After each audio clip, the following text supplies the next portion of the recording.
No one tells you that being there can still feel like being absent. I mean, I'm home. Every night.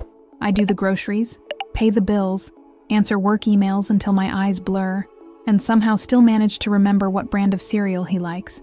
I fold his laundry. I fill up the fridge. I schedule the dentist appointments he pretends not to hear about. But somewhere between conference calls and pasta boiling over on the stove, I stopped seeing my son. And I think he stopped seeing me, too. His name is Ryan, 13 years old, all legs, sarcasm and hoodies he won't wash unless forced. His voice is deeper than it was last year. He closes his bedroom door now. He lives in his headphones and says, "It's fine," a lot. About school, friends, his day, dinner, life. And the scary part is, I've started accepting that as enough. It hit me on a Tuesday. Not because anything dramatic happened. Actually, because nothing did. I got home from work late. Again. My hair was still up in the same bun from 6 a.m., and my brain was a swirl of spreadsheets and unanswered Slack messages. Ryan was on the couch, controller in hand, eyes locked on the TV. "Hey, kiddo," I said, dropping my keys on the counter. "Hey," he mumbled, without turning his head. I heated up leftovers, ate, standing by the sink, washed the dish, checked my email on my phone, and that was it. That was our entire interaction. No, "How was your day?" No, "What's going on at school?" Not even a glance. And I didn't blame him. I realized I hadn't looked at him either. That night, lying in bed, exhaustion pooling behind my eyes, I tried to remember the last time we had a real conversation. One that wasn't about chores or homework or screen time. One where I wasn't multitasking while pretending to be present. I couldn't recall.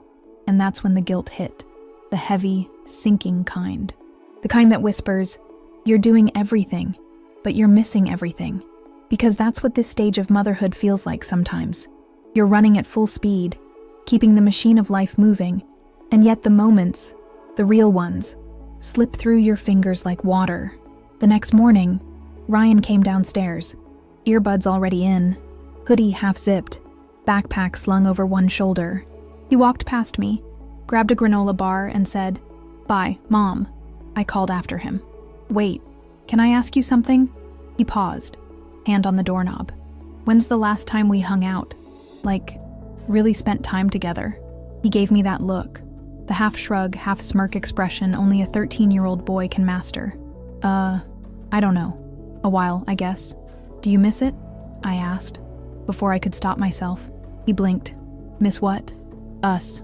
Hanging out. Talking. Being. I don't know. Connected." He shifted his weight. "Yeah, sometimes." That answer, "Yeah, sometimes," landed in my chest like a quiet ache. He left. The door closed behind him, and I stood there in the kitchen, surrounded by dishes in silence, wondering when my son became a stranger I lived with. That night, I made a decision. Not some grand, Pinterest-worthy gesture, just a quiet one. I sat on the couch next to him during his game. He looked at me, suspicious. "You good?" "Yeah," I said. "Just want to sit with you. I won't ask anything. Promise." He nodded slowly. "Okay." And for 20 whole minutes, I said nothing. I just watched him play. He didn't say much either. But at one point, without taking his eyes off the screen, he said, "This level's hard. I've been stuck on it. Want help?" I asked, even though I had no idea what the game even was. He smiled, just barely. "You'd probably make it worse." I laughed. "Probably," but he kept talking, a little, explaining the game, showing me a trick. His voice relaxed, his posture eased, something shifted, and in that moment, I realized maybe I didn't have to fix everything. Maybe I didn't need hours of free time, or the perfect question, or a deep heart-to-heart. Maybe I just needed to show up, even when I was tired, especially then. Because maybe what he misses isn't the version of me with all the answers. Maybe he just misses the version that sits down, and so do I. But before we dive into this thrilling story, don't forget to subscribe to the channel and hit like so that YouTube can show you more content like this. The email came in the middle of a meeting. Subject line, concern regarding Ryan, homeroom update. It was from Ms. Callahan, his homeroom teacher, the one who always signed her messages with warmly. Jennifer, even when the content didn't feel all that warm. I was half listening to someone talk about Q4 projections. nodding along while my eyes flicked to my inbox. I opened the message, expecting something like, "Please send in the field trip form," or "Reminder, parent-teacher night is next week." But it wasn't that. "Hi, Mrs. Hart. I wanted to check in about Ryan. He's been quieter than usual in class lately. Nothing alarming, but a shift I've noticed. He's still turning in his work, but he seems distracted. Just thought I should reach out in case there's anything going on at home. Warmly, Jennifer Callahan." I stared at the screen, my stomach flipping, distracted, quieter than usual. It wasn't the words. It was the fact that someone else had noticed. Someone who wasn't me. Because the truth was, I hadn't noticed. I didn't know if Ryan had been quiet, or distant, or distracted, because I hadn't really seen him. Not fully. Not in weeks. I spent the rest of the meeting trying to stay focused while my mind looped through questions. Was something bothering him? Had something happened at school? Had I missed a sign? A conversation? A moment when he needed me and I was too busy replying to emails or unloading the dishwasher or just tired? That night, I watched him more closely than usual. He came home, dropped his bag, mumbled a "hey," and disappeared into his room. 15 minutes later, I heard laughter through the wall, that deep, raw kind that only happens between kids in online chats. So he wasn't withdrawn, not completely, just with me. After dinner, which he ate in silence, scrolling his phone, I asked, "How's school?" "Fine." "Anything going on?" "Nope." I wanted to push. I wanted to say, "Ms. Callahan emailed me," but I didn't want our conversations to become investigations. I wanted to be curious, not invasive, so I tried again. "I got an email from your teacher," I said casually, like I was just mentioning the weather. He looked up. "Yeah?" "She said you seem quieter, distracted." He shrugged. "Maybe. Is everything okay?" He poked at his pasta. "Yeah, I'm just tired, I guess." That's when I saw it. The mirroring. The same tiredness I carried in my body. The same autopilot replies I gave to my own coworkers or friends or family when I didn't want to go deeper. I was watching my habits come out of his mouth, and it hit me like a wave. Because what if the reason I couldn't feel connected to my son was that he had learned to not ask for connection from me? That night, I sat on my bed with my laptop closed, my phone in the other room, and I let myself feel what I'd been avoiding. The guilt, the grief, the fear that I was failing at the one job that mattered more than any other, being his safe place. I thought about how, when he was little, he used to follow me from room to room, narrating his every thought. I remembered how he'd press his small hand into mine just because, how he'd climb into bed at 6 a.m. on weekends, cold feet and all, and whisper, "Can we talk now? Now." I couldn't even get a full sentence unless it came through a gaming headset. I wanted to believe this was just normal adolescence. The pulling away, the closed doors, the sighs, and yes, some of it was normal, but some of it, I was starting to realize, was me, my distraction, my exhaustion, my absence, the kind that happens even when you're sitting 2 feet away. The next day, I left work early. I didn't say why. I just packed up my laptop, told my manager I had something to take care of, and drove straight to the grocery store. I didn't grab meal prep ingredients or dinner staples. I bought everything for movie night. Microwave popcorn, gummy worms, nacho cheese chips, the candy he used to love when he was 9. I even rented a movie, like, from an actual digital rental store, not just Netflix, just for the nostalgia. When he walked in the door at the end of the school day, he paused. "What's all this?" he asked. "We're having movie night," I said, with a ridiculous amount of enthusiasm. He raised an eyebrow. "Why?" "Because I miss you." He froze, not dramatically, not painfully, but like he wasn't sure what to do with that sentence. "You miss me," he said. "I miss us," I clarified. He looked at the snacks, then at me. "You don't have work." I left early. "Why?" "Because this mattered more." He didn't smile. Not at first. He just nodded slowly. "Okay," he said. "Cool." We didn't talk about the email. We didn't talk about his quietness. We didn't dissect our feelings. We just sat on the couch, ate way too much sugar, and watched an action movie I barely understood. And halfway through, he said, You used to do voices for the characters. Remember that? I laughed. Oh yeah, you used to beg for it. You were really bad at it. I nudged him. You laughed every time. He smiled. For real. The kind of smile that told me maybe, just maybe, the bridge between us hadn't burned. It had just been left unattended. And now, I was walking across it again. One step, one laugh, one bag of popcorn at a time. Balance. It's a word we love to throw around like it's some attainable goal. Like if we just manage our calendars better, or get up an hour earlier, everything will click into place. But balance, for me, had become a performance. Smile in meetings. Show up to parent-teacher conferences. Reply to emails fast enough to seem efficient. Cook something vaguely nutritious. Nod while Ryan talks about something I barely understand from a screen I barely see. Check, check, check. But the truth, I was exhausted. An exhaustion. The real kind. The kind that sits in your bones and steals your ability to be fully present. Doesn't just take your energy. It takes your presence. It makes you sit beside the people you love while your mind is miles away. That week, I was drowning at work. A deadline had been moved up without warning, and the project I'd been slowly building was suddenly due in 2 days. My team was behind. My inbox was a war zone. I'd slept maybe 4 hours the night before, and had already reheated my coffee twice before realizing I'd never actually taken a sip. Then Ryan walked into the kitchen. He was holding a folded piece of paper, a permission slip, one I had apparently missed in the pile on the counter. Hey, he said, sliding it toward me. Remember the thing I told you about? The Friday night astronomy thing. School's doing it at the observatory. I blinked. What thing? His shoulders dropped just slightly. I mentioned it last week. You said it sounded cool. I felt the heat rise in my cheeks. I had no memory of that conversation. Oh, right. Sorry. Work's been... I know. His voice was quiet. It's fine. There it was again. It's fine. That phrase he wore like armor. I was wondering if you could take me. It's a bring your parent thing. I stared at the slip in my hand. Friday night. The same night I'd mentally blocked off to finish the report, the presentation, and maybe, sleep more than 4 hours. Yeah, I said. Sure. Let me check what's going on at work, and he cut me off. Not rudely, just defeated. It's okay. Never mind. And he left the room. Just like that. I stood there holding the permission slip, feeling like it weighed 100 pounds.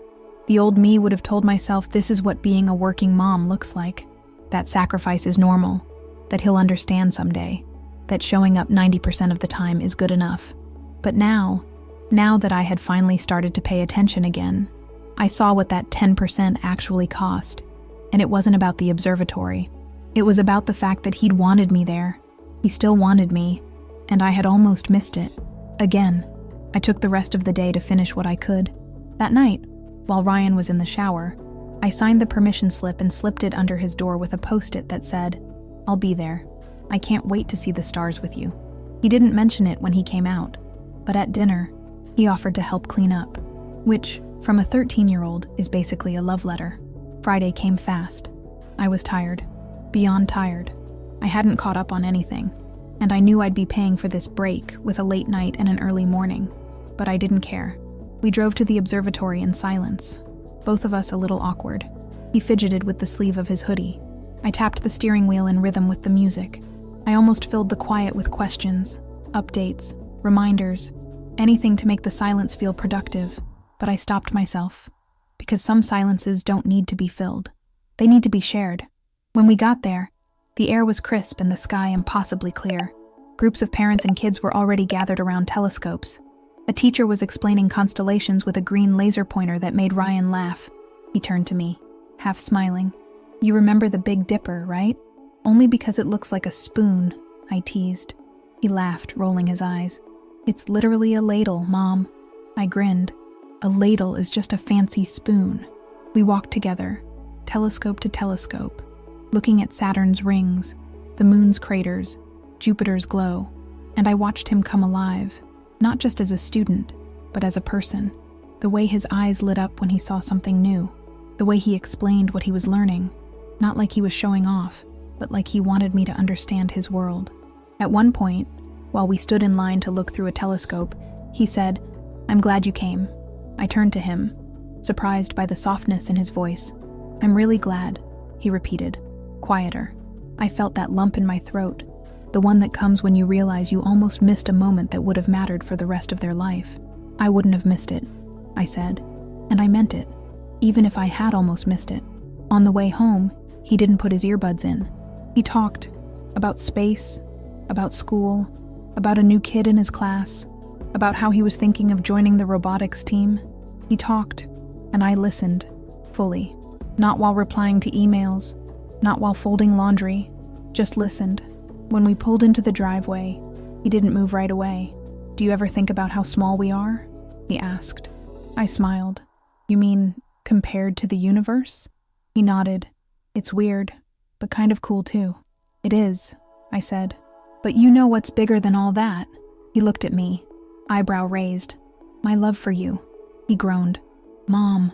But he smiled as he got out of the car, and that was it. No fireworks, no Instagram moment, just a tired mom, a curious kid, and a night sky full of stars, reminding me that the universe is massive, but some things are still up to me, like choosing to show up, even tired, especially tired, because these moments, they're the ones he'll remember. And maybe, just maybe, they're the ones that will hold us together when words aren't enough.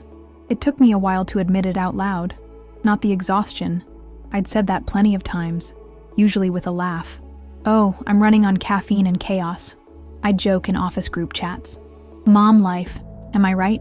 I'd say to other parents at school pickup, like we were all just actors in the same sitcom.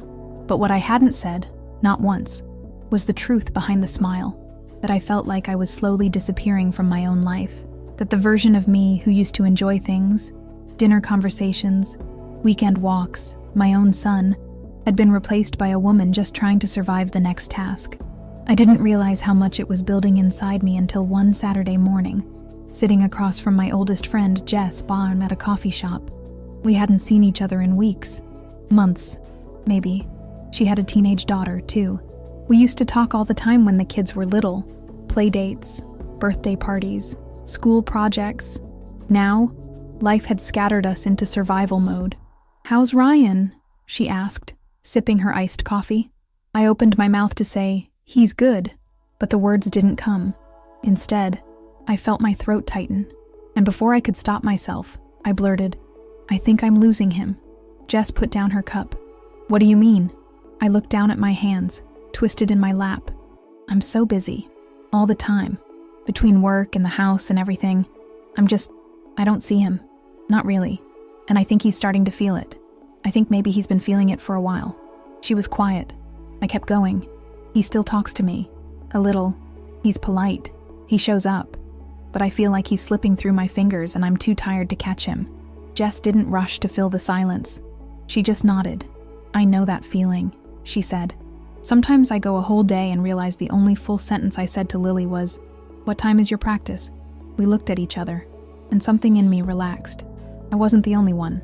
She went on, "You know what I realized recently? Being present doesn't mean being perfect. It doesn't mean saying all the right things or having an hour-long heart-to-heart every night." I leaned in. "It just means making room, even if it's small. 5 minutes where they get your whole attention. One text during the day that says, 'Thinking of you.' One late-night snack together without a lecture about sugar or sleep." I swallowed. "I've been so scared that I already messed it up." Jess smiled, soft and tired and knowing. You noticed. That's the turning point. Most parents never even get there." The words sank into me like sunlight, gentle, real. That afternoon, I drove home and sat in the car for a while before going in. Ryan was already home. I could hear faint music from his room. I didn't go straight to my laptop. I didn't unload groceries or fold laundry or check email. I just stood in front of his door and knocked. "Yeah?" he called. "Can I come in?" There was a pause. Then, "Sure." He was on the floor, sitting against his bed, half playing a game, half watching something on his tablet. He looked up as I stepped in. "Hey," I said, and sat down beside him. He didn't ask why I was there. He didn't act surprised. I leaned back against the bed frame and stared at the screen with him for a few seconds. Then I said, "You ever feel like everything's happening all at once, and you're just trying not to drop the ball?" He raised an eyebrow. Yeah. School. I smiled. Work. Life. Everything. He nodded like he got it more than I expected. I've been tired lately, I said. And I think I've been missing things. Missing you. And I'm sorry. He didn't speak right away. Then he said, "It's okay, I kind of figured." That stung, but it also opened something. I reached for his hand, and for once, he didn't pull away. "I'm working on being better," I said. "Not perfect, just more here." He nodded again. We sat like that for a while. Quiet. No expectations, no agendas. After a few minutes, he said, "Want to see the thing I built in Minecraft?" And just like that, I was invited back in, into his world, into the little corners of his life I used to be a part of without asking. And now, I was learning how to earn my way back in, not through guilt, but through presence. That night, after he went to bed, I left a sticky note on his desk. "Thanks for letting me hang out. I missed this." He didn't mention it in the morning, but I found it later stuck inside his notebook. And for the first time in weeks, maybe months, I didn't feel like I was failing. I felt like I was showing up. And that, I was learning, was enough. There's this myth we believe as mothers, that presence has to be grand, that if we can't dedicate an entire afternoon, a weekend getaway, or at least an uninterrupted hour, it's not real. It doesn't count. But that week, I learned something different, something small, and honestly, something that saved me. It started with a sandwich. Wednesday afternoon. I had 10 minutes between meetings. Not enough time to breathe, really, let alone fix anything emotionally important. But I stood in the kitchen anyway, slicing tomatoes like it meant something. Ryan had a short day at school. He was upstairs, I assumed, doing homework or watching videos. I almost left his sandwich on the counter, the way I normally did. But this time, I brought it to him. I knocked, waited for the usual, "Yeah," and opened the door to find him sprawled across his bed, earbuds in, one sock on, the other somewhere on the floor. He looked surprised to see me holding a plate. "Lunch," I said, as casually as I could. "Tomato and turkey, like you used to like it." He sat up slowly, taking the plate. "Thanks." I nodded and turned to go. I had 5 minutes left before I needed to be back in front of my laptop, but something stopped me. I turned back. "Do you mind if I sit for a sec?" He shrugged. "Sure." So I did.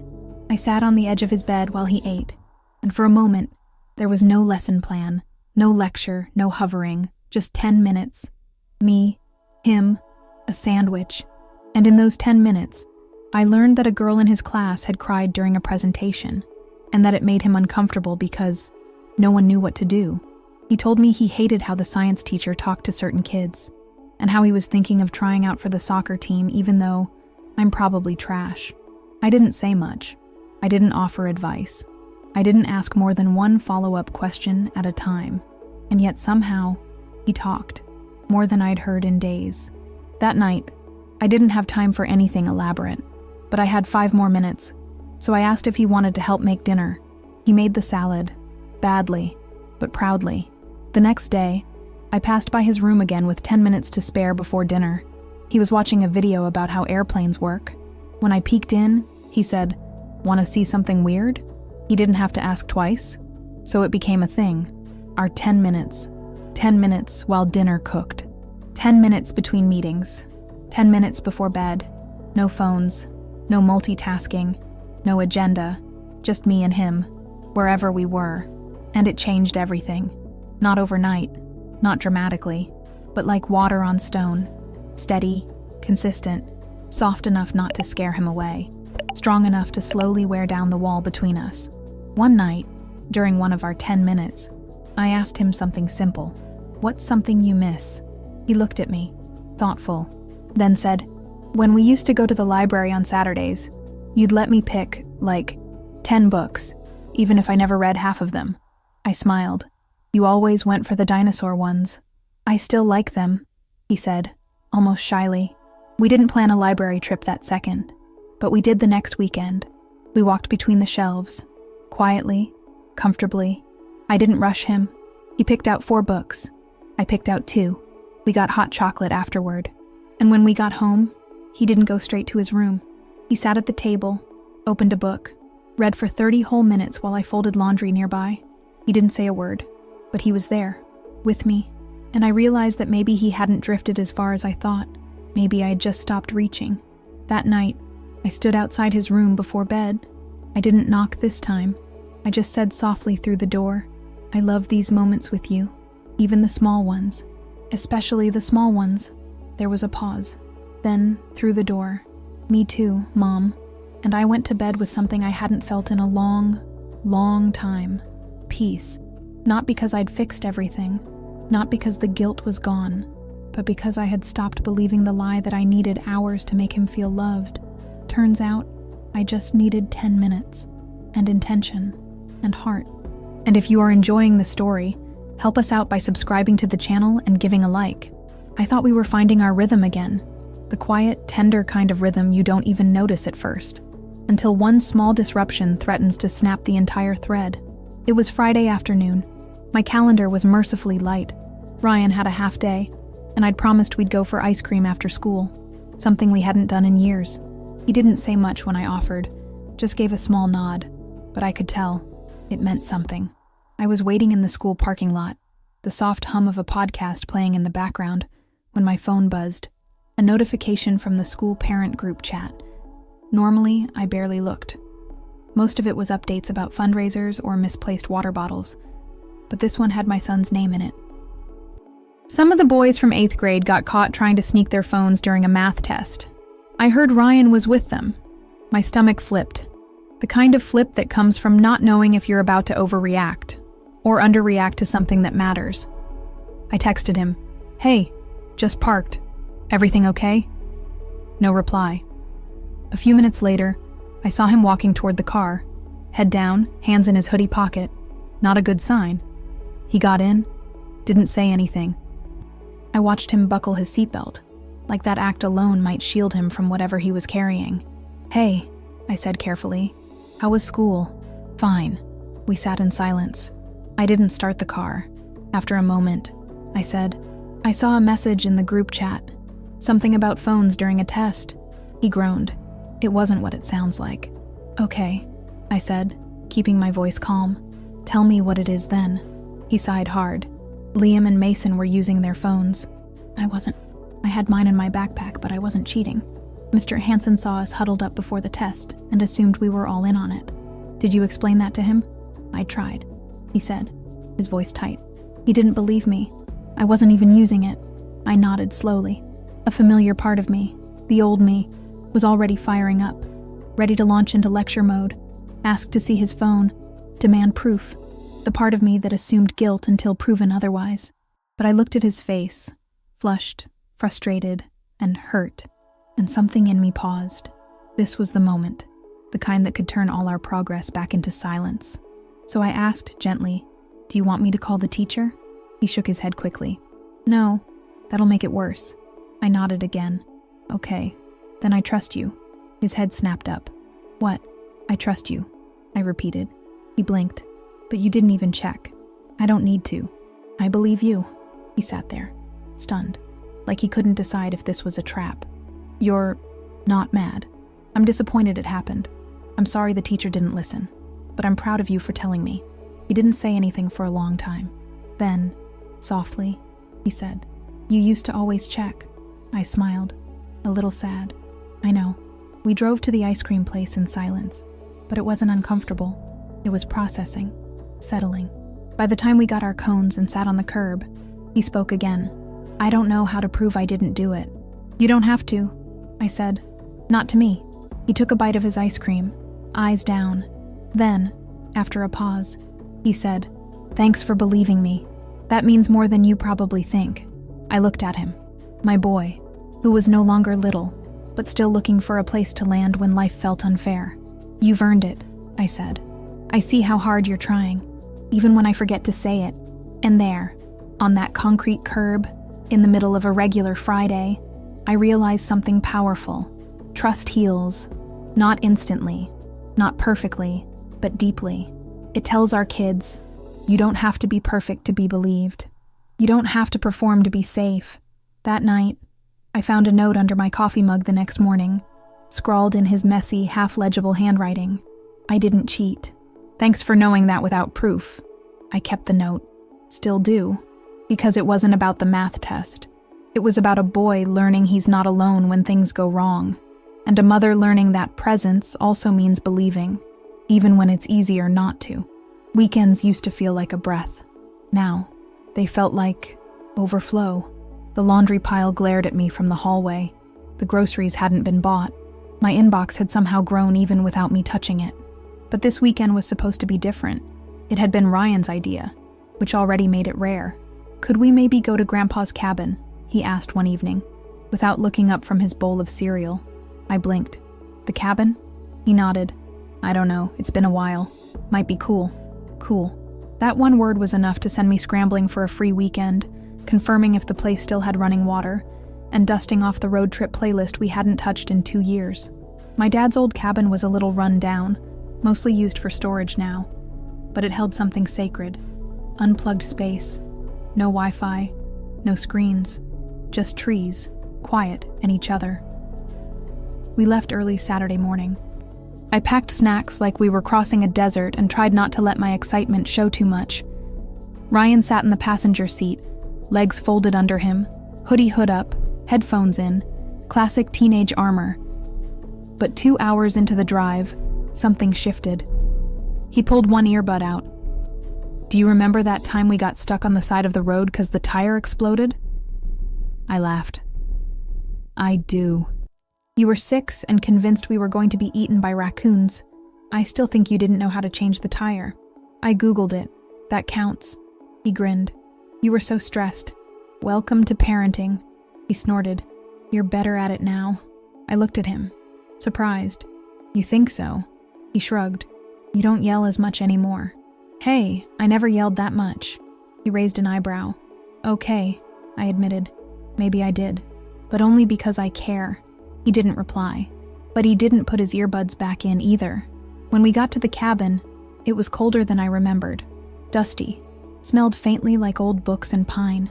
Ryan helped me unload the car, then disappeared onto the small back porch overlooking the lake. I stood in the doorway, watching him.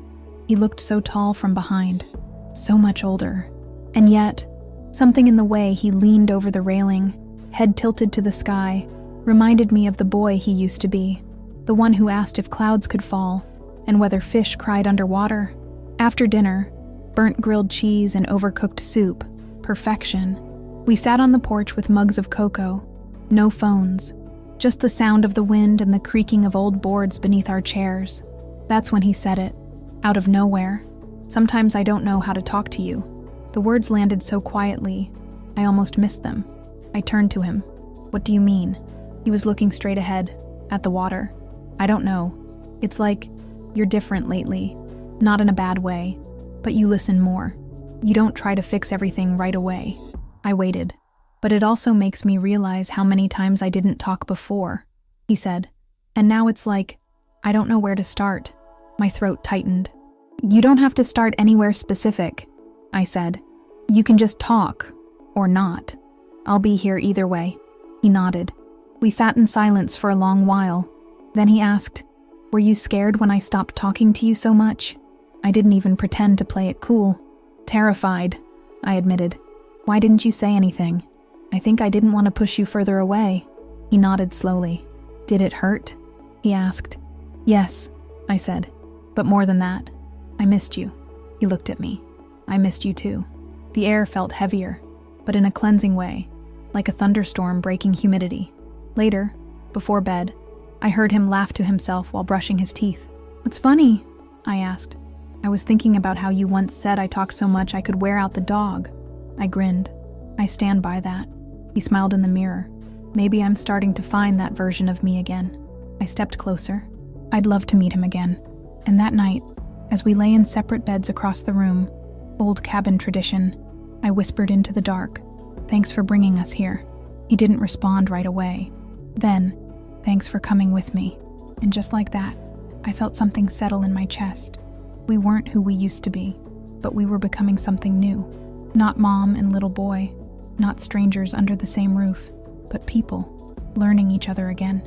Not through big gestures, but through porch lights, shared silence, and a weekend that reminded us both how to show up. It started like any other weekday morning, rushed, imperfect, half toast in hand kind of chaos. I was pouring coffee into a travel mug while juggling a reminder to pay the electric bill and a voicemail from my boss when Ryan walked into the kitchen. "Hey," he said, backpack already slung over one shoulder. "Morning," I answered, distracted. "You need a ride today, or taking the bus?" He hesitated. "Could you drive me?" I blinked.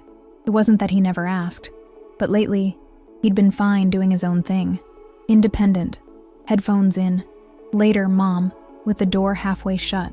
But that morning, he asked, and I said yes. He didn't talk much on the drive, just looked out the window while I hummed to a song from the radio that I'm sure embarrassed him. But as we pulled up to the school, just before he reached for the door handle, he paused. "Wait, can you come to the thing today?" I blinked again. What thing? The presentation. For history. We had to pick someone who influenced us. Oh, I caught myself before the automatic excuse came out. Work meeting. Deadline. Inbox disaster. I closed my mouth. Then I nodded. "Yeah. What time?" He looked surprised. 12:30. "I'll be there." He smiled. Not a big one, but real. And he said, "Okay, cool." He shut the door and walked off into the school building without looking back. I sat there for a moment, heart racing, realizing what that moment meant. He wanted me there. Again. So I shifted meetings, sent 2 emails, and at 12:25, I was sitting in the back of a middle school classroom that smelled like markers and teenage energy. Ryan stood near the front, papers slightly wrinkled, hair doing that flop it always did when he was nervous. He started reading. I chose to talk about someone who influences me every day, even when she's busy, even when she's tired, even when she doesn't think I notice. I froze. He kept going. She works a lot. She misses stuff sometimes. But lately, she's been showing up more.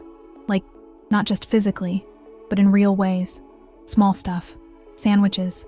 Sitting with me. Letting me talk about weird YouTube facts. Listening without fixing. That kind of stuff. I smiled. My heart felt like it was trying to leap out of my chest. She reminds me that people don't have to be perfect to matter, and that being there, even for 10 minutes, can change everything. He looked up, just for a second, and met my eyes. My throat tightened. The room was still. Then he finished. "So yeah, my person is my mom, and I hope I turn out like her, but maybe less bad at math." The class laughed.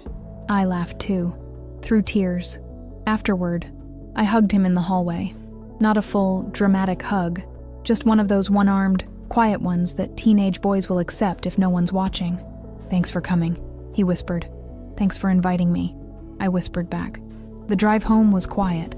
I had a million things to get back to. Work, emails, groceries. But I let them wait a few more minutes. Because that moment, that 5-minute presentation in a sticky classroom, it was a full circle kind of moment. Not because I'd done everything right, but because I hadn't quit when I got it wrong. Because I stopped waiting for enough time and started making a little time. Because I showed up, again and again, until showing up felt normal again. That night, Ryan came downstairs with his old sketchbook.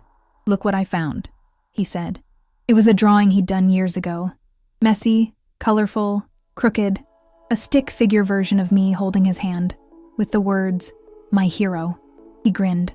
"I think I drew this when I was like 8. I laughed. "I remember. You spelled hero with 2 R's. He looked at me. "You still are, you know, even when you're tired." I didn't say anything right away. I just pulled him into a hug, no matter how tall he was now, no matter how rare these hugs were. And I thought, I didn't lose him. I was never losing him. I just had to find my way back. And I did. Not through perfection, but through love that didn't give up. 10 minutes at a time, every time, until it mattered, until it healed, until it brought us home. If you enjoyed the story, give it a like and subscribe to the channel to support us. We'd also love it if you left a comment telling us which city you're listening from and whether you identified with this mother in any way. Have you ever gone through something similar to this story? If you can, share it with another mother who might be needing this dose of affection and hope. You are very important to us, and we thank you for being part of this community of reflection and love. Thank you so much, and see you next time.